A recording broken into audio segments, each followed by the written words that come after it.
Satellite পাঠাইছে না তুমি কুড়াই কি করে না করো সব ওই স্যাটেলাইটে ভিডিও করে দিছে। তুই কস কি রে? আমি ঘরের ভিতরে কি করছি হেলেও ভিডিও করছে। না শুধু কি খালি ঘরের ভিতরের খবর, স্যাটেলাইট তোমার মনের ভিতরের খবরও জানে। কাম ছাড়ছে রে। পরশু দিনের ভিডিও যদি লর নানিরে দেখায় তাহলে এই বুড়ি তো আমার সংসার করবে না। না আমি কিছু টাকা দিয়া ওরা থামায় রাখি।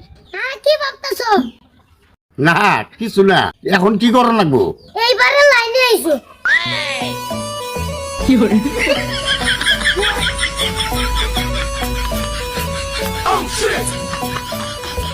না 200 আছে, তোমাকে থ্যাংক ইউ। আবার থ্যাংক ইউ।